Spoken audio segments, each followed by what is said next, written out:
And now a word from my son. On today's podcast, my mom and big sister talk about body image. Thank you, Parker. You're welcome. I'll go break.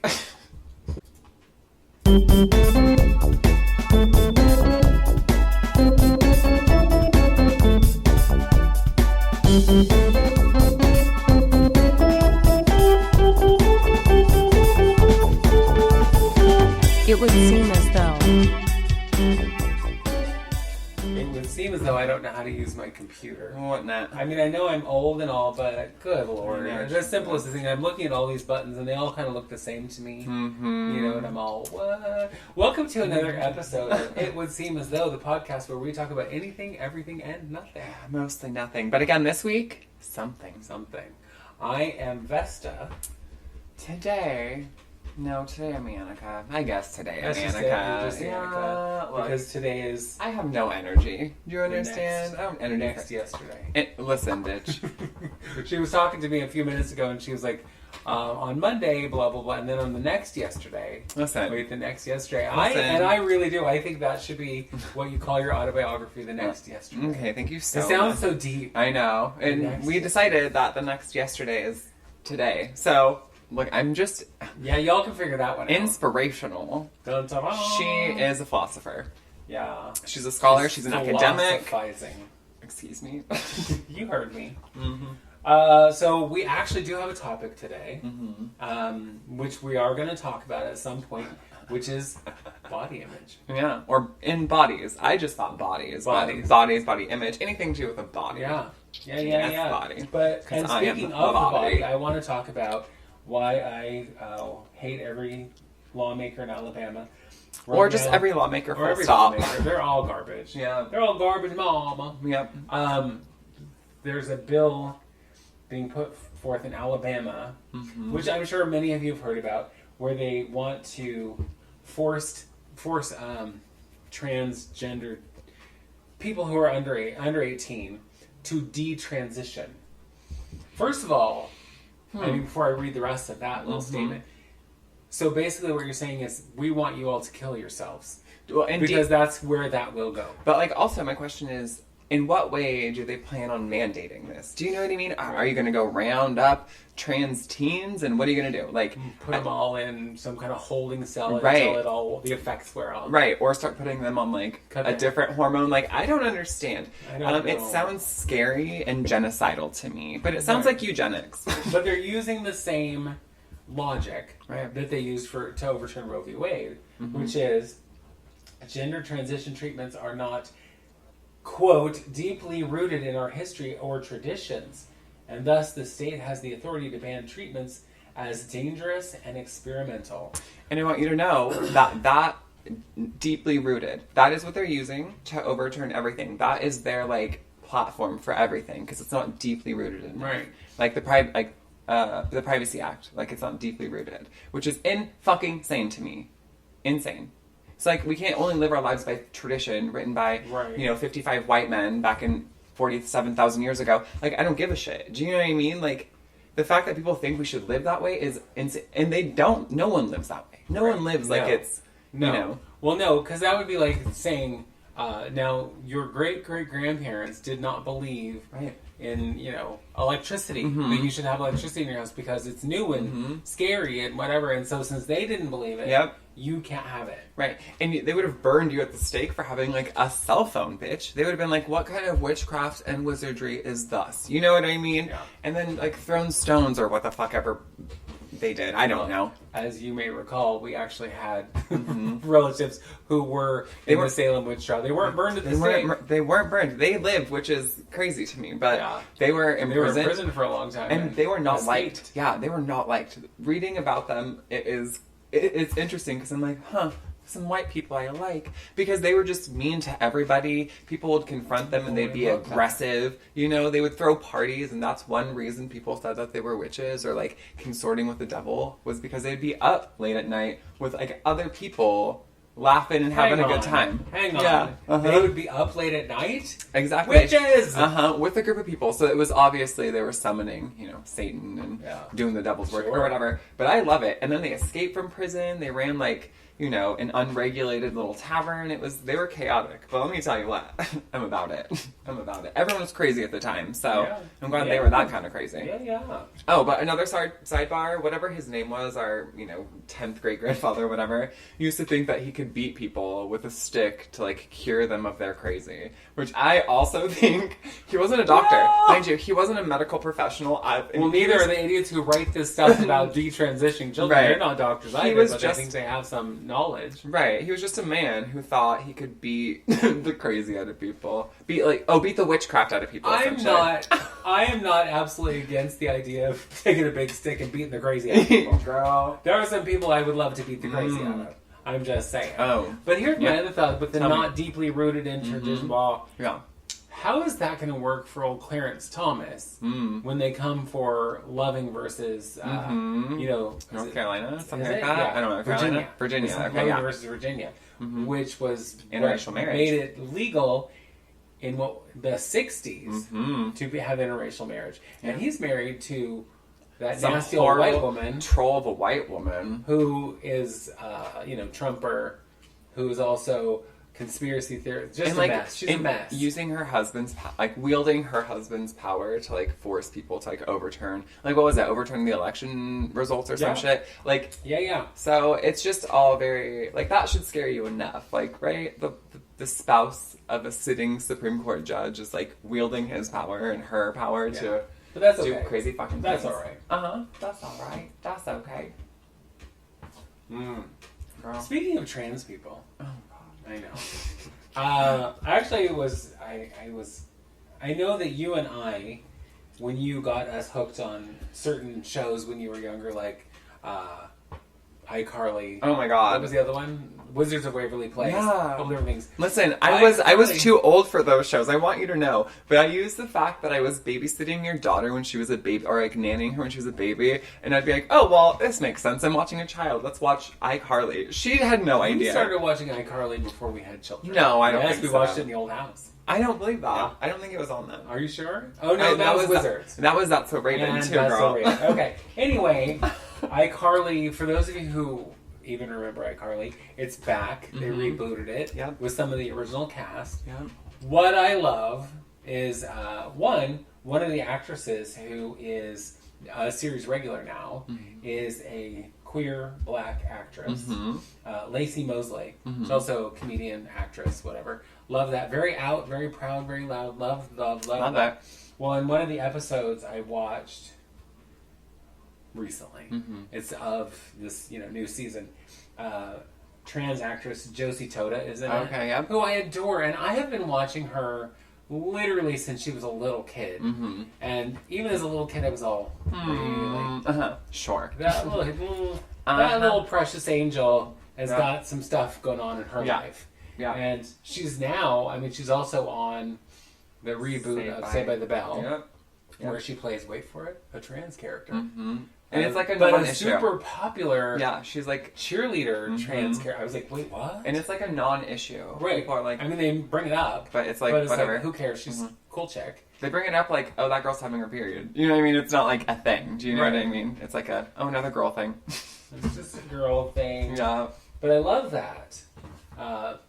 So hail to iCarly for hiring the queer and, the weirdos and the Queerdos. The queerdos. Yeah. I have another that has nothing to do with anything, but these are just the things that I wrote down that I thought were interesting or wanted to. Cool. I think it was last week. We were talking about Pride. We were talking about how I had done the song "Johnny, Are You Queer" at Pride, Right. and that several of the white boys, the tragic white queer people who are like, she's a queer, but because it was before queer was a really popular term. Anyway, I learned this last week that song, which was sung and made popular by the beautiful and talented Miss Josie Cotton. If you don't know who she is, look her up. The album is called Convertible Music. Fantastic. Anyhow, it wasn't originally sung by her. What? Weird. Because on the demo, when the person who wrote the song got the demo produced, it was sung by, wait for it, the Go-Go's. Weird. Yeah, I was like, what? That's so cool. What? The Go-Go's down. Of course, I want to find the Go-Go OG, version. Yeah. I mean, but they were like, yeah, we'll record, but we don't want to sing it because this might be detrimental to our career. And it probably would have been because Josie Cotton's career didn't really go very far. Yeah. She's still making music and producing music, but she's not a household name. Right. You know, but whatever. Who cares? But I just thought that was a little interesting piece of information. Yeah, that's cute. I love the Go-Go's. Same. They're great. So the Go-Go's were supposed to be my very first concert that I went to. Did I ever tell you that story? Maybe, probably. Once upon a time. Back in the olden days. 1902. My friend was like, I got us tickets. We're going to go to Louis La Bamba downtown Portland, which doesn't even exist anymore. I was like, who's he? Who he? We're going to go see the Go-Go's. And I was like, the Go-Go's? Because at that point, they were just this underground band from LA who hadn't had a hit, were not on the radio, but I knew who they were. Yeah. And I was super excited. Then, like 10 seconds later, Our Lips Are Sealed hit the radio. Okay. And so they were like, oh, yeah, we're going to be too big to play this little club for the amount of money you were going to pay us. Yeah. So, Mr. La Bamba, we want more money. And Louis was all, no. And so he told them basically to piss off. Because who were they? They were just a band of girls. Yeah. What do girls know about music? Girls. And girls. And then, of course, they became enormous superstars. Yeah. And Louis La Bamba no longer is in business. So that didn't get to be my first concert. So, bum. My first concert was still good. What was that? Devo. Oh, okay. That's great. Yeah. I love that. And I know a lot of people are like, Devo, didn't they just have that one song, Whip It? No, they have a ton of stuff. What's funny to me, and I know we're just like all over the board today, Who cares? Devo, the lead singer, Mark Mothersbaugh, went on to write all the music for, oh my god, it just flew out of it, Rugrats. Oh my god, really? Yes. I love Rugrats. And, wait for it. I'm waiting. What is the, oh my god, Yo Gabba Gabba. Oh my god, really? That is so, I don't really know anything about Weirdest show. I love it. It's a kid's show. I know that, but I don't know anything else about it. What else do you need to know? Well, there's a girl I worked with, and I used to call her Yo Gabby Gabby. And That's probably enough. there was a dumb guy I worked with who said yo-yo all the time, so I like to call him Yo-Yo Siwap. He did not like it. What? I know, and I was like, well... Well, sorry. I'm sorry. That's what I have nicknamed you. Therefore, that is what it is. I rarely use people's real names at work. Everyone has just like nicknames, or I call everyone like, "Hey B." That way, if I don't know your name, you will never know. I know you'll never know. We'd be like, "Hey, how are?" I, having worked in a bar for hundreds and hundreds of years, and traveled the circuit with the court and as title of empress and stuff.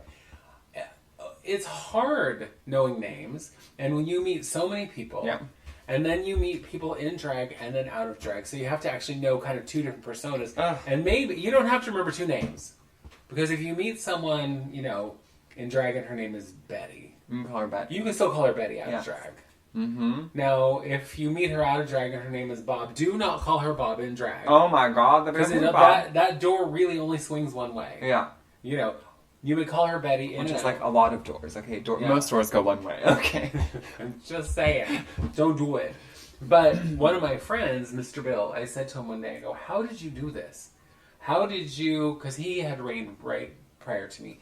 I said, how do you do this? How do you remember everybody's name? And he goes, oh, I don't remember anybody's name. And I said, what? And he goes, no, I call everybody Hun. And it's like, I get all excited to see them, as if I know who they are. And I'm like, hi, Hun, oh, it's so good to see you, blah, blah, blah, blah, blah. You know, and it's very funny. Yeah. So, for me, there's that. I don't call anybody Hun, but I will act excited to see them, like I know who they are. And often I know their faces, but...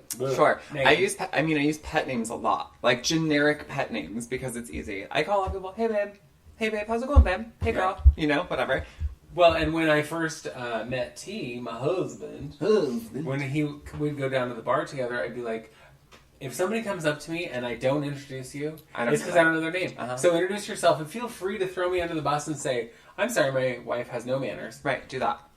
Because I fully accept that and just say, oh, Let me tell you, I love that. I love those like little things. Because then I get to hear. Exactly, right? You have like a little group, a little understanding, like a game plan. Like, okay, so if this happens, like, my partner and I have it, like, I'll squeeze her arm off and, you know, like, be like, okay, listen to my words right now, you know?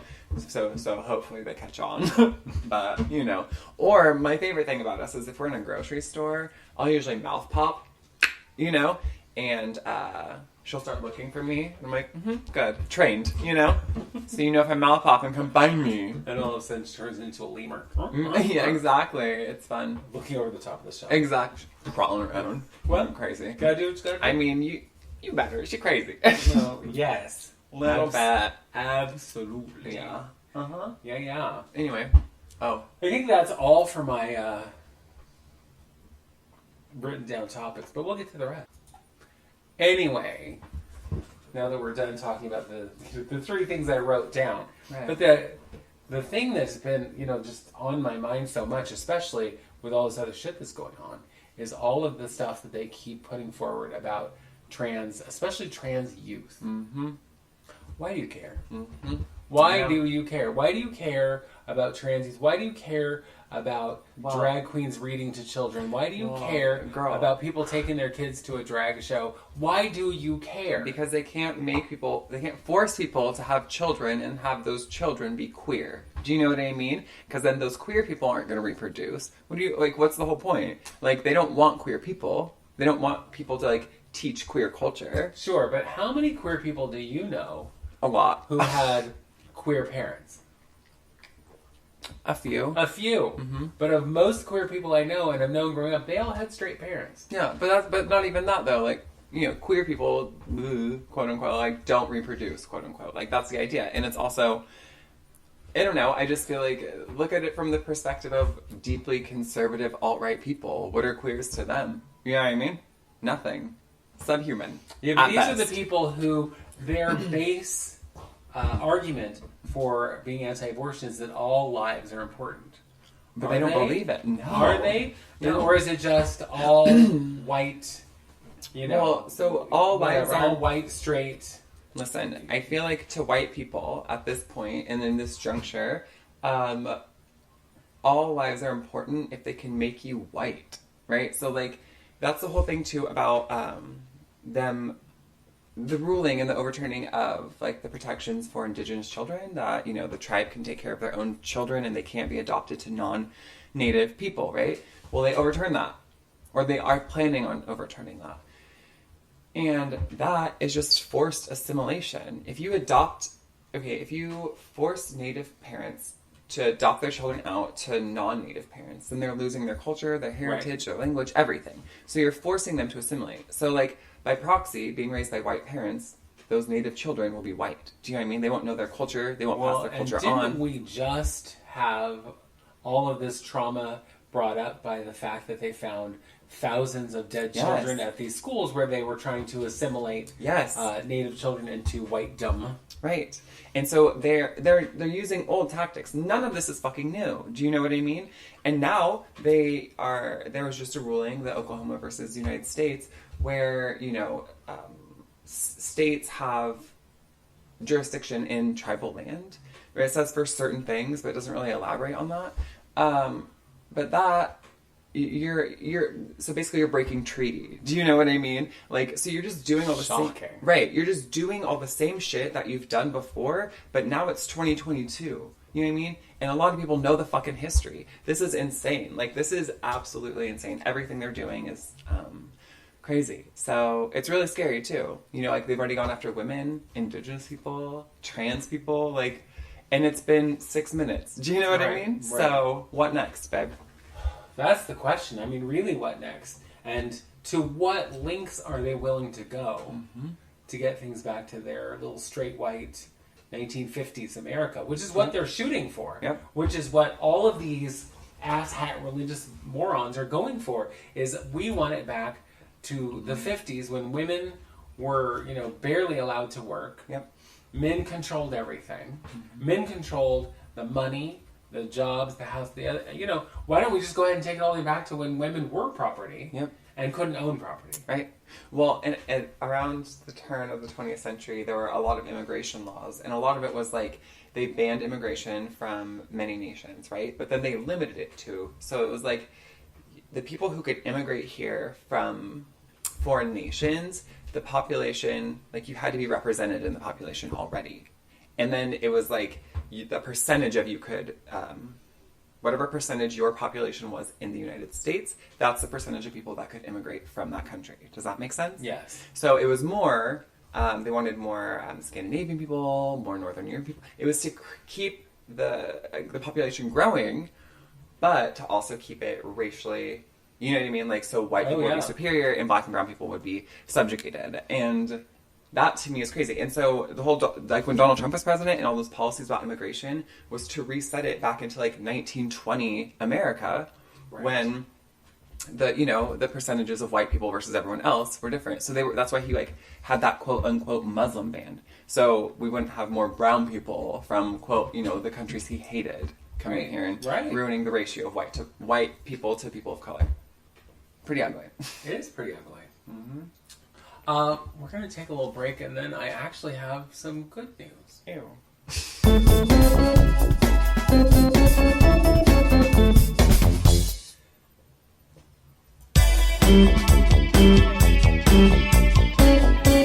I love that when I say I have good news, your response is, ew. Listen, because I don't believe it. Well, I got a text from it. It's one of those good news tinged with other things. Because I got a text from my sister, Linda. Okay. I'm like, you have a lot. Well, I do, but how many sisters do I talk to? Just the one. Not enough. Not the dead one, certainly. Right. She didn't text me. Mm-mm. No messages from her. Anyway, she texted me recently that she and her partner are getting married. Oh, which I was like, woohoo, that's awesome. But then it followed it with, while we still can. Oh. Because they've been together for a number of years now. Yeah. 10, I want to say. Mm-hmm. And, have a house together. Yep. Have raised children together. Yep. So, in my eyes, they've been married forever. But of course, by the law, they are not. But they're going to get married, which I love, and I'm excited, and I hope it's a big thing that we can all go to, and not just, at the courthouse. So I know you're listening to this, so you hear me. Yeah. Anyhow, woo-woo! I hate that they're doing it because they feel like if they don't do it now, they may not be able to. Yeah, how scary. Because I hate that. I mean, it's like, it took forever for this to become a reality, and now it's like, well, we got to look at that because, not deeply rooted in our blah, blah. Well, and so I know quite... Well, congratulations, Linda Woo! and Shauna. My address is the same as her address, so just send my invitation there. But what I was going to say is, I know quite a few queer people and queer couples who are married, and I also want to go do this, but someone I know personally is getting like a durable power of attorney, a will, and a medical power of attorney, and getting it all notarized so that they have this protection, It's someone I know and her wife, and so they have been married for a year or two, but they're trying, do what they can to protect themselves. And so I'm like, same bitch, I'm gonna get every document I can, Yes. Yeah, so that's really scary. But everyone should do it. Everyone should go. Just because you're married doesn't mean anything. You know what I mean? They could, if they overturn, if you're in a same-sex marriage and they overturn it, then that can make your marriage null and void. Do you know what I mean? Again. So go get documents to keep your rights. And so like if something happens to one of you, you can be in the hospital with each other. You can inherit things, whatever. And it's not like, oh well. Who cares if you are damn homosexuals, So go get those documents. Protect yourself. So, oh gosh. I know you probably remember, I don't think you're old enough to have seen it, but when it was in the 90s, the movie If These Walls Could Talk, it was about abortion. And it was 3 different women, 3 different generations, 3 different stories, right? Yeah. And so then they made a second If These Walls Could Talk, and it was about queer couples, queer marriage, whatever. And the one that absolutely, it's all heartbreaking to me, but the one that broke my heart the most was these 2 old ladies who'd been together forever and ever and ever. And when the one old lady died, the family came in knowing full well that they had bought their house together, that they had lived together, they were a couple for 40 years, and they're like, well, sorry, but the house is in her name, so we get it because we're the next of kin, and basically just shuffled her off and said, too bad for you, because nothing was in writing. So yeah, get your shit in writing.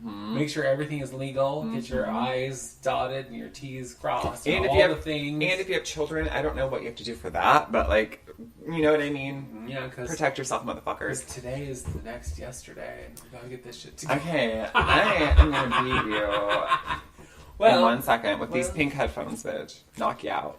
Strangle you Mama with said them. knock you out. Well, Yeah. you gotta do what you gotta do. Don't die. Yes, you do. So, our topic today, and look at that, we're only 25 minutes in and we're getting to our topic. I'm proud of us. Why? Because tangents are topics. Okay, then. Is body. I'm body beautiful. Yeah. And that's all I'm going to sing of that because I don't want anybody coming after me for, Yeah. And I don't want anybody saying, bitch, don't sing. Yeah. What was Oh, that? don't sing. Yeah. Was that a record? It was a record of how bad that could be.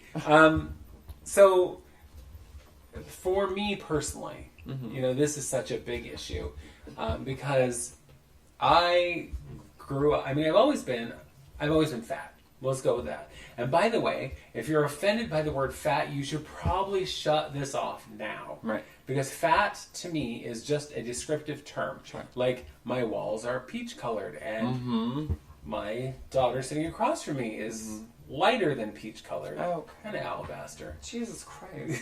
Kind of Casper that goes. It's just a descriptive term. Yeah. Fat is a factual thing. I am fat. I've always been fat. I've been less fat. I've been more fat. But I've always been fat. But having grown up like that, it was complete torment. Because people are mean. And people all have ideas of what you should and should not look like. Right. And people want to share that with you. People feel free to share that, especially if you're fat, and even more so if you're a fat woman. It's like, here's why your body is garbage. And here's all of the billion-dollar industries that will tell you your body is garbage and what's wrong with you. And it took me so many years to be like, no, fuck you. Yeah. Are there things I would change about my body? Sure. Sure. Are there things that I work on? Yes, but I also have other issues because guess what? After dealing with this since birth, Right. I have a lot of internal issues that go into all of this stuff. So none of it is as easy as, people want to say, all you need to do is just move more and eat less. Right. Fuck off. That's the thing. All you need to do is fuck off. That's the thing. They think all fat body people just like are sitting and eating chips and dip and you know what I mean? Like not doing anything, not moving your body and just constantly eating and like, those are the stereotypes that you hear. And Sister Mary Margaret, there are plenty of reasons why people have the bodies they have and why people are fatter than other people. And then it's 9 times out of 10, it's not because they're just overeating and not moving. Do you know what I mean? Like thyroid issues or not even that. People's bodies are just different. Yeah, genetics. People's bodies are just different. And that's the issue of, putting a value to someone's body. I come from big, hearty stock. My great-grandmother was a very hearty native woman who was, she wasn't tall, but she was very... Well, she was bigger thick. than her husband. Yeah, oh yeah. Yeah. She was the thick lady. And on the other side of my family, I come from Irish folks who, I'm sorry, but potato eaters and whatever. And so they were all hearty stock. Yeah. And most of the people in my family, my father was he was a big man. Whatever. So, and then I was also raised by a woman who showed love by feeding. Who showed love by giving you food, right? And it's like, also who had her own body images because she was raised by someone who told her she was fat. And my mother, by the way, if you don't know my mother, she's tiny. Tiny. She, most of the time, is between a size 2 and a size 4. Thick. But obese. Right? And she's, she's little. Like, 5'2" was like her highest. Her highest was 5'1". 5'1", okay. And she's now 4'10". I don't know. 4 foot even. Yeah, she's little. 4'9". She's shorter than both of my children. Yeah, she's little. But she's tiny. And she still will tell you that she's fat. Yep. Because that's how her brain was set. And it's also that whole, again, it's that whole thing of society telling you that you're not good enough. Yep. And you know what's interesting is I was raised by grandma. As you know, obviously, you don't news. But, What? right. But when I was a teenager, young teenager, and like through my teenage years, she had a severe eating disorder. Yeah. And grandma always was active. She always went on walks and she always ate healthily. It wasn't like she didn't, you know, but it got very extreme. And to the point she was on like Weight Watchers and counting points, but never eating, you know, like they give everything a point, but she wasn't eating enough points even to like maintain anything. She was eating like unsalted popcorn and egg whites and drinking like Diet Coke and Diet Snapple and black coffee. You know what I mean? Yeah, like, that's it. That's what she was surviving on. And so I remember, you know, and I'm very tall. And I was like thicker when I was younger, but whatever. But I don't ever remember being told anything about my body specifically. Other kids, yeah, people outside my family. I don't ever remember grandma saying anything to me about my body. But growing up, watching her waste away was in fucking insane. Do you remember? I mean, I remember crying. I remember just being like, I don't know what to do because I'm a fucking teenager. And my grandma thinks that she needs to work out constantly and walk 35 fucking miles a week and, you know, eat nothing and she'll be happy. But like, also, one thing she doesn't, you know, she does sometimes take into account is like how they did C-sections, right? You're talking very quietly. Oh, you keep getting quieter and quieter, like you're telling secrets. I'm whispering. But she, like how they did C-sections, how they cut her open and like ruined those muscles in her stomach. And so she, like, no matter what you do, right. you know, you'll always have that saggy, you'll always have a little muscle. poochy pooch, right? But it's not, I don't know. I remember her even talking about that when I was younger, but just how it shifts in your mind and then your body image just is a monster. You know what I mean? If it's not a healthy one, it can destroy you. Well, what's funny to me is growing up, I mean, again, grew up a fat kid. I was born fat. Just kept getting bigger. Wow. She didn't say anything directly to me ever about, you know, you're getting fat, you're too fat, It was that when I was 10, I was put on a diet. Right. So at 10 years old, I'm eating this very strict whatever, and all my 5 siblings are eating normally. Mm-hmm. So we're all sitting at the table, and I'm eating a bowl of cottage cheese and some cantaloupe. Yeah. And they're eating whatever the hell they're eating, you know, spaghetti and garlic bread. You don't have to say you're fat. No. You don't have to say there's something wrong with you. Mm-hmm. But what you've said by your actions is there's something wrong with you. Well, it's a microaggression.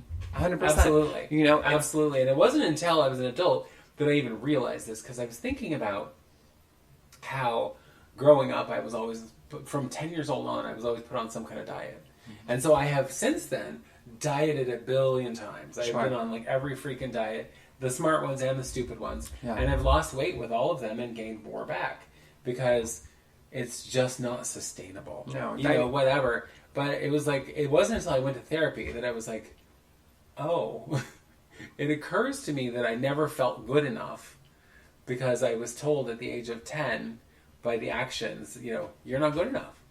You are not whatever. You know, you should be thin. You should be whatever. Yeah. And I was also the kid with all kinds of problems because I was born with birth defects in both knees where my kneecaps would dislocate because they were what's called a floating kneecap. So the muscles that were supposed to be there were not there, and so they would just dislocate, and I would be face first in the dirt. Yeah. So I had that. I'm terribly pigeon-toed. Yeah. And so, other than being the fat kid with asthma, who, I mean, good Lord, that everybody's already laughing at, that I'm also falling down and doing it's like, so I'm basically just a walking joke. Yeah. And it's no wonder to me that I grew up with zero self-esteem. Sure. Because I also had siblings who were like poking at me all the time about being fat or whatever. And it wasn't until I got older that I was just like, what on earth? It was like I grew up in this abusive situation, and it wasn't just my family. I mean, it was school. Yeah. It was other adults. It was my grandfather. It was just different people. Yeah. You know, and everybody had something to say about my body. Yeah. Mm-hmm. And then, especially, I mean, because I grew up in the 60s and 70s, every commercial on TV, diets, all the different things, you know, all of the, you know, well, and I think about when I was really young, and the thing that for women was, you know, you put them on, what is it? You put them on like speed. Yeah. Legal speed. You know, the doctor would write you a prescription for speed so you could lose weight. Yeah. Well, it's what's kind of, it's not comical, haha, it's more sad, but like back in the 50s when, you know, women were at home and there was like the women's problem because white women were just fucking bored, right? Like they were at home, they didn't work, they took care of children, they cleaned, but like they had a lot to do, but they were unfulfilled. And some doctors were like writing them prescriptions for like to dope them up or to give them speed to make them all good. Mother's little helper. Yeah, it's all fine. There are a couple of things I remember that you telling me that really stuck with me as a kid. That now I identify as microaggressions. Not like you said to me that was a microaggression, but what people had said to you when you were telling me stories. But like, you know, when you would be performing or whatever, and people would say things to you like, oh, you're pretty for a big girl, or you can move well for a big girl. Like, that shit stuck with me. You know what I mean? Like, that's incredible to me. That's incredible to me that people have the fucking nerve to qualify things like that. Right. Like, you're so pretty for a big girl, or you're pretty for a black girl. Like, that shit, like, it makes me want to punch people in the fucking face. I am just going to tell you this because I just heard this morning. I was watching a video with Willem. I love Willem. If you don't know who Willem is, Drag Race season 4. Also, actor was before disqualified. Yes, actor, singer, comedian, entrepreneur, business lady, author. Anyway, she's an executive. Drag she's queen. a Renaissance queen. She is. But this woman comes to her door, knocks at the door, and it's like, is Willem? And she answers the door in full drag. And they had not met her in full drag. And said, is Willem here? And she's like, yeah, that's me. And she's like, oh my gosh, you're so pretty. And she goes, I know I have mirrors inside. I was like, yes! That is the best. Because the other thing is, you're also not supposed to be too, again, they don't want you to be too proud or too free. It's like if people tell you you're beautiful, you're either supposed to go, no, oh my gosh, no, look at me because I have to lose weight and I'm blah, blah, blah. Or just thank you and cutesy, whatever. And one of the problems that I always faced was, and I assume it's just because I'm a big girl, is that people would say, you know, oh, you're really beautiful. And I would just say, thank you. And then you go, no, really, I mean it. Bitch, I heard you the first time. And then I'd be like, I know. Listen, I'm not dumb. I can have mirrors. Yeah, I know what I look like. Yeah, I'm not blind. Girl, I have seen myself. Right. You know, and one of the things that I learned, so I didn't know my father's side of the family until I was a teenager. I didn't meet any of them until then. Until I was 14. And I didn't really get to know them until I was older. But like my sister and my cousins, the girls in the family, anybody who even, you know, anybody who's not a size 2, grew up with the men in my family telling them they were fat. Love that. I mean, and they weren't even polite. They weren't even like hinting like, oh, you know, hey, maybe you should have an apple instead of that pie. Yeah. Whatever. But it was more like, you know, getting kind of thick in the middle, aren't you? You're getting a little fat, don't you think? Blah, blah, blah. And so, but specifically my one cousin, who I will not call out by name because I don't want to embarrass her, but my sister Linda and I have had conversations about uncles and my father and whatever, just being like, well, you're kind of fat, aren't you? Whatever. Just dig. And it's like, so both of them beautiful women who have severe body image because they're fat. Yeah. And it's like, you're both gorgeous women. Yeah.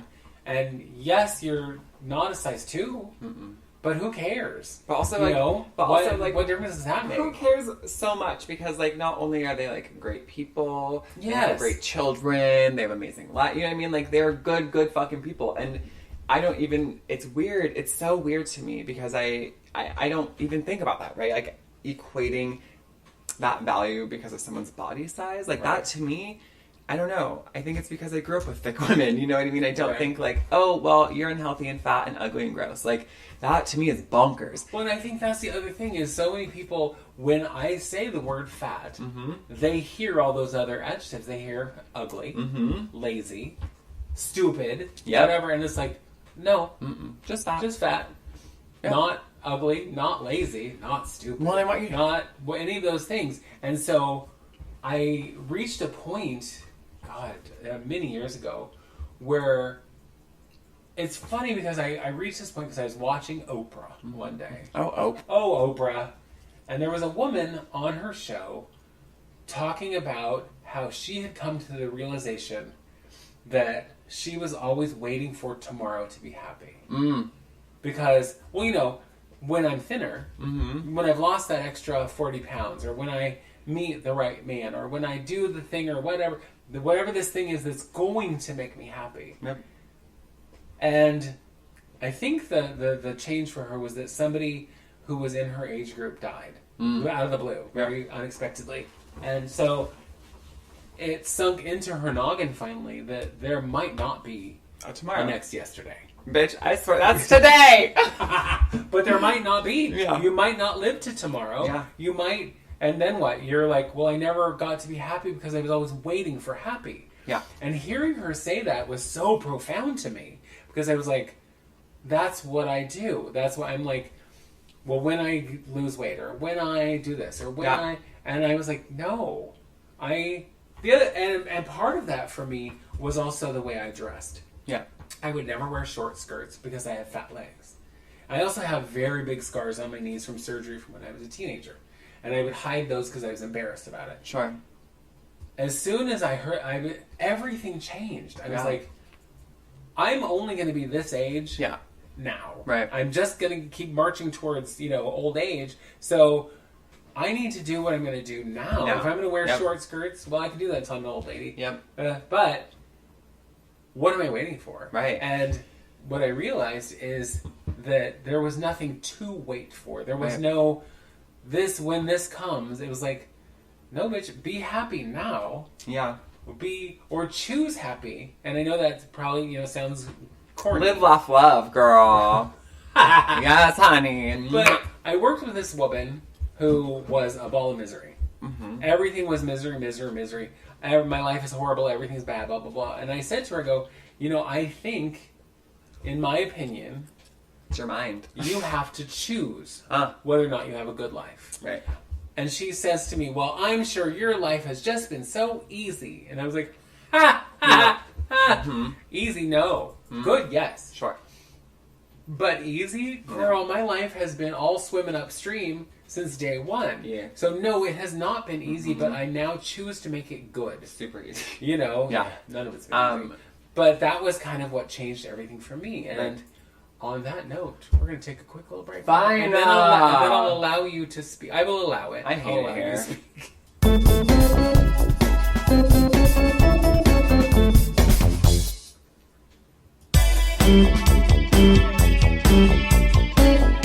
And we're back. And I just realized it's been at least a week since I've heard you say I hate it here. I know, so So you're welcome. I know. Your I weekly feel. dose. I feel like leveled and. Oh, good. Now grounded. the world makes sense world now. Makes sense now that you said I hate it here. Great, love that. Well, I was just gonna. The thing about Oprah, love that. But I love it was something that made sense and clicked, and you could apply it. But there's this woman named Nadia Bolz-Weber, and she's a Lutheran minister. But when you hear minister, you think great, stuffy. But she's heavily tattooed. She's very alternative. She started a church called the House of All Saints and Sinners. And it's an evangelical Lutheran church, whatever. It's in Colorado. But it's very queer, multicultural, diverse, inclusive, equitable, whatever. And so the very first time I ever saw her say anything, it was a little video clip, and it was talking about your actual self versus like your idealized self, right? And how like we always keep pushing, and she uses it through the lens of religion, right? Whatever. She's a theologian. But like, you're always waiting, quote unquote, God isn't waiting for you to be like thinner or, a better parent or less drunk or more active or whatever to quote unquote love you, right? So like which would say then that everybody in your life who loves you, who sees you, who appreciates you, who cares about you, loves your actual self and not your idealized self, because nobody ever actually makes it to their idealized self. That's just what you wish for constantly. It's like a mirage in a desert, right? It's not real. And so our actual self is who we are. All the things we don't like about ourselves, other people love.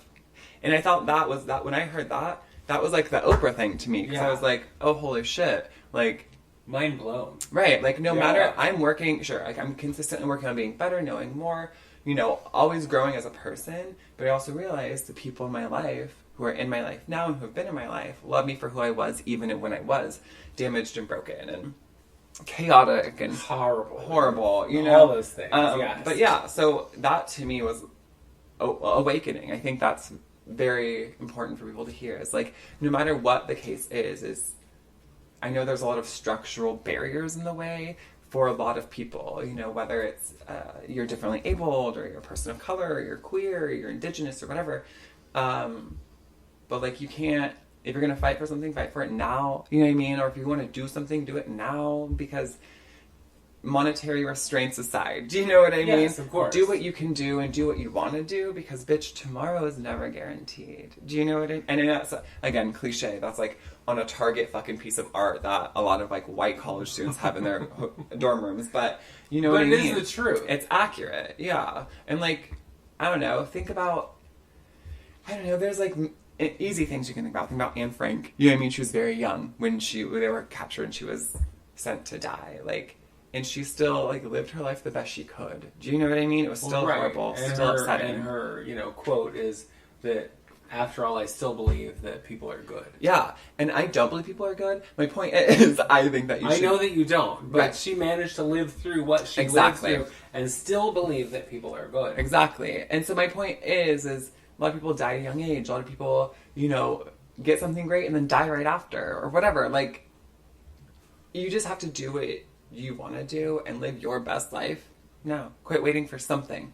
I'm going to wait for this day to be happy, or try to do this. Well, and go you to know, when school. you told me that whole, nobody loves you for your potential self, for your idealized self. Yeah. And when you told me that whole theory, it was a little while ago. Really, I mean, that was one of those things I had to really chew on, because it, of course, makes immediate sense. Yeah.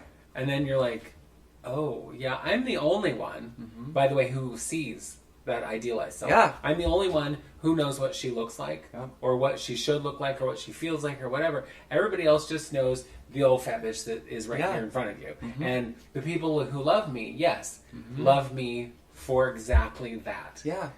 And that was, I think, when I married my husband. It was one of the things, I remember the first time I said to him, something I was being silly and talking about, you know, that I'm crazy and whatever, blah, blah, blah. And I said, and somehow you love me in spite of all that. And he's like, no. He said, I love you because of that. Yeah. Because it's all part of who you are, and I love all of those things, you know, warts and all. I love everything about you, and want to change nothing about you. So, Right. you know, and that, to me, was such an odd concept. Because everybody I'd ever been with, because again, damaged bag of goods, with growing up with no self-esteem, I mostly was with people who I just settled for. Sure. Because it was like, well, they're here. Yeah. You know, and there was always things about them I wanted to change, you know, and... To be fair, there were a lot of things about them that they all should needed have to be changed. changed. Yeah, like, that's Absolutely. not even objective. That is not biased. That is the truth. It's fact. But I always assumed kind of the same. Yeah. That, you know, they would probably have a list of things they wanted changed about me. And some of them did, and some of them, and they probably all did, but some of them actually said, you know, well, You know what you need to do? I need to cut you, is what I need to do. Probably from ear to ear, and then just call it a day. But, yeah, it was that whole premise of, no, this is all just part of the package that I bought. Yep. You know, this is what I bought into, this is what I want to keep. Yeah. This is not, and you know, I know things are going to change as time goes on. Sure. In fact, I said to T not that long ago, I was having a bad day. Yeah. I was having one of those days where my body just was hurting. Yeah. Because I have zero cartilage in my knees, so they hurt often. And I said something to him, I go, God, I'm sure when you married me, you never expected you'd have this broke down old lady, just whatever. And he's like, I absolutely expected that. He's like, because everybody gets old and everybody, he's like, and I plan to be with you to the end. Yeah. So he's like, no, of course I didn't expect it would be, like that moment or whatever. But he's like, but I knew it was going to happen. Yeah. And so, or I prepared for it to happen. And he's like, so whatever. Cool. It is what it is. Yeah. There are days where you need. You know what you are in that situation? Ordinary. Oh no. Ha ha. Anyway. How so hateful. I know. Did you just call me ordinary? Well, in that situation, old lady. Wow. Geriatric. I think that is hate speech. It is. I'm being very ageist right now, and you know what? You deserve it. That is a hate crime. You bitch. So I just sent you, by the way, a TikTok with someone going, I think it was a victim of a hate crime. And they're like, that is not a hate crime, but I hated it. That's from The Office. That's so funny. But I hated it. I know. I think that should be the definition of hate crime. But I hated that. When you were talking about, when we were talking about like Naughty Balls Weber, and like that moment of change, right? Where you woke, like, oh my God, I can do what I want. I think until I was probably like early 20s, 24, 25, maybe mid 20s. When I first heard that, I think a lot of who I was before that was based on like who I was around. I have typically said, and I've said when I was younger, like I didn't like to make decisions, right? Like if I was with people who were like, what should we do? And I'd be like, oh, I don't know. Don't ask me. And I realized it was a lot because I didn't want that rejection, and I didn't want to be like, let's go do this, and then people hated it, and then I felt bad, right? Like hyper empathy makes me feel like I'm gonna die. And so I'm always like, no, we can do whatever. I'll have a party there, whatever. And it wasn't until I had heard that thing about your idealized self versus your actual self, and I was like, holy shit. So this person that I want to be in my head is like not who I am, which is fine, but I was like, I've lived a lot of places, I've met a lot of people, I feel like I'm loved by a lot of people, you know what I mean? Like, I always felt like there was like a magnetism, people always, like, storytelling or being empathetic, I was like always there for that. But I've been around a lot of people, and I just felt like, oh, well, all of these people love me right now for as crass and crazy and bitchy and insane and queer as I am. Do you know what I mean? And as volatile as I can be. Do you know what I mean? Or whatever. And that, to me, I was like, oh. And that's when I started to be like, oh, now I got everything about me has to be authentic. Like what my interests are, what I don't like, what I'm about, what I stand for. Because before it was very wishy-washy. Like, when in our relationships about dating, you remember, I've dated some people who typically now would be considered Proud Boys. And what? You know what I mean? Yeah. And like, granted, one of them is Mexican and Italian, so I was very confused why he would be a Proud Boy. But he very much was, This was before all of that, before Proud Boy was a thing. But my point is I just lived for other people, right? Yes. Like, I just felt like I was who I was based on other people's interests, whether it was my ideas about marijuana or alcohol or music or whatever. I was very, I felt like a wishy-washy. But now I'm like tried and true in who the fuck I am. I like what I like. I don't give a fuck if you like it or not. You know what I mean? Well, and I think part of that is, I think, growing up and really as you're forming as a human being, you are gathering kind of bits and pieces of like, well, is this what I'm supposed to like? Mm-hmm. Because you like this, and I like you, so I should probably like this thing. Mm-hmm. And there's a lot of that until you become a fully formed human being. Yeah. And some people, it takes longer. Yeah. Some people who don't grow up with the sense of self that they should have. Yeah. It takes longer because you're like, well, obviously, folks don't like me or they talk badly about me, so this must not be good. So you say you like this thing, so I'm going to give that. I like I love that. It. And I know for me, when I was in probably my late teens, I got my second job, and I was around people who had very strong opinions about music, and they were not like, your music is garbage, but it's like, I love this music and I want to share this music with you. And so they would play music for me and be like, don't you love this? Is this the greatest? And that sometimes the first time you hear something, you're like, oh, well, it's different. Yeah. I've not heard this kind of thing before. Yeah. I'm not even sure what to think of, because sometimes I hear something and it just immediately I feel something about it, one way or the other, whether it's I love it, I hate it. But I remember my friends playing me like a lot of punk music and being like, Nor. I am Miss bubblegum pop music And disco. Miss disco music. Yeah. So playing me hardcore punk, I'm not into it took me a minute. Now, I ended up liking it. Yeah. But it was one of those things that had to grow on me. But I also thought, well, I should like it because I like them. And they have good taste, I guess. And, Right. you know, it was that whole thing. But it's all about us, you know, becoming who we are. Yeah. And then being able to, like, say, go, yeah, no, it's not for me. Like, Or, yeah, I love this. I don't give a crap if you like it. Yeah. Right. And I think a lot of it, too, as you were saying, like, I think for myself, too, it was a lot of self-preservation, right? Like, I can't be authentic or true about what I'm into. I mean, when I was a kid, I liked, you know, Spice Girls and Barbies, and I was very, you know, that was my jammy jam. But at some point, you can't be open and outward about some things. So I think liking what was popular or what other people liked made it feel like I could fly under the radar. Yeah. Do you know what I mean? There wasn't that what didn't also make me a target, my interests, right? Well, growing up a queer kid in Carleton, I mean, because it was population 6.5, you know, so when you, and I am specifically talking about you, are taller than everyone else in your class, and you stand out for the reasons that you stood out, you know, you're going to try to fly under the radar somewhere. Yeah. You know, yeah. and if that is just, oh, sure, if you like that, I like that too. Sure. Just to not be like, this kid is a freak 100%. 100%. Yeah. You know, Oh, yeah. so yes, I get that. And it's also a safety thing. Yep. Especially being in a small town. You want to be safe. You want to be... And I know for me, I didn't fit in anywhere. Right. And so I was all, well... And I know we've had this conversation many times, when I turned 16, and I just had that little switch in personality where I was like, fuck this. Yeah. I'm going to be who I'm going to be. Like me, don't like me, I don't Yeah. care. Right? It was then that I was like, no, I don't like that. Or, you know, and because I grew up in a family where everybody loved rock and roll. And I'm all, nah, it's all right. I'd rather listen to disco. Yeah. Or whatever it is. You know, it's like everybody wants to watch Star Trek. And I'm all, meh. Yeah. I'd rather watch an MGM musical from the 30s. Yeah. You know?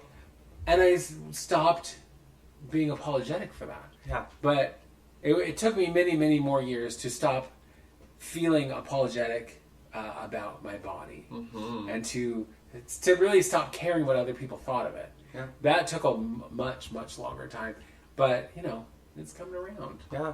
Well, go ahead. Well, I was going to say something, too, about, like, for a long time, I was not super pleased with, like, my bone structure, which is fucking insane to me now. But, like, I always thought that I needed, like, I wanted to have, like, a different nose, or I thought, like, my jaw was too intense, or my cheekbone, or whatever, right? The stupid Western idea of beauty, like, that beauty standard. And then the older that I got, and the more I learned, and being Indigenous, I'm just like, the only thing people can tell that I'm Indigenous is my fucking bone structure. So why would I want to remove that? Do you know what I mean? Right. And so for me, I feel like I would have made if I had the means and whatever the opportunity, I would have made a very rash decision about something that I think I would have And regretted. then you would have turned yourself from the beauty that you are into some Western standardized. Right. I look like everybody else. Sure. Yeah. Totally. And no. And I didn't really want that. But I mean, I thought I did. So that's interesting how quickly my mind could change over the course of a few years. Because now, even with the means or the opportunity, I wouldn't want to. You know what I mean? Right. Yeah, exactly. So we have reached almost the end, but I do actually have a little tale from the drag closet today, because it's specifically about what we're talking about with body stuff. So 30 years ago, when I was Empress, I was asked by my friend Troy, who was the Emperor of Boise. And if y'all don't know about court stuff, Emperors, Empresses, it's all drag culture. Anyway, he had asked me to be a command performance at his step down. Now, his step down is in Boise, Idaho. Boo. In fucking July. So it's 1,000 degrees. No. Right? And I'm a big girl, so I sweat. Well, and so I got up, I did my number, and the number I did was In the Mood by Jennifer Holliday, which is very fast-paced, there's kicking involved, and I don't mean I'm just kicking people. Yeah. Whatever. My version of high kicks, which are medium kicks. Anyhow, but by the end of the song, I am just like sweat around. Yes, and so I walk off the stage and walk down, and it was in a big convention center. Walked down off the stage, down the hallway, and into the dressing room so I could get mopped up and change and take everything off and stand there, to try and cool off for a few minutes. Well, it was at that point I realized I had been followed into the dressing room by a security guard. Oh my God. And he comes in and he is very cautiously approaching me, and I was like, What up? And he goes, are you okay? And I was like, what do you mean? And he goes, well, I just was watching you and you're very sweaty and you seemed out of breath. And I go, I'm a fat bitch who just performed real hard on stage. In the middle of fucking July in Idaho. Right, it's 1,000 degrees and y'all don't have air conditioning in this building. Ew. Oh, what's wrong with you? I would have been like, no thanks. White people. And so, but it was like, yeah, I'm hot and I'm sweaty and I'm fat. So, these are the things that happen. But he was so concerned that it was so funny. Now, fast forward to the end of the ball. I am sitting in the audience watching the rest of the show. And this queen who's sitting in front of me, who is one of the originators of the entire court system, who I will not mention by name. Oh my God, I know. Stands up. Now she, at this point, is, I don't know, in her early hundreds. And stands up, she's not really, but stands up with her scepter in her hand and two boys that she bought with her. Oh, I mean brought with her. Whoopsies. Whoopsies, did I say bought? And she stands up very regally and turns around. And clearly she had been bored. And she goes, well, thank you for entertaining me. And I just looked at her and said, well, that's the only reason I came. Yeah, she did not like me. And sometime after that, I may or may not have made a remark about her on the microphone. I had some Sambuca. That's a different story. Okay. Yeah, I don't drink. Right. So no one should put drinks in this girl, because then the things I'm thinking... Let me tell you, you don't have a filter to begin with. I know, and then you put just the drop of alcohol in that tiny little thin filter. Rips through, girl. It just dissolves. We're in another dimension now, bitch. I refer to her as the Empress of Silicon Valley. Okay. Whoopsies. God, she's like a mob boss. You're gonna get us killed. I know. One of these days, I'm gonna get knee-capped and... well, great. Can't wait to be around. But all my dreams will come true. I can't wait to put you in a wheelchair with frosty lipstick and too much bronzer. Pile them wigs on your head. I know. You've been threatening that since you were a teenager. I know. I can't wait, girl. It's gonna be fun. I'm gonna take you everywhere. All right. Well, that also would be a hate crime. Speaking of bodies. She's going to be wheeling me down the street looking like the craziest of crazy. Yeah, girl, I can't wait. Yay. On that note, we're going to come to the end of this shindig and remind you that if you have questions, comments, queries, concerns, if you hate if you hate it, I hate it, then, send us a message at itwouldseemasthough@gmail.com. Also, I want you to like, share, subscribe, tell all your friends and enemies about us, make your Christian white relatives listen to us, and they'll be horrified. And just make them uncomfortable. Then they'll just finish, disowning you, and you're done with them. Yeah. Everyone come to the West Coast. And until next time, I guess. We'll be here until... the next yesterday. Until the next yesterday, you dumb bitch. Until then, be gay, do crime, Bye. It would seem as though.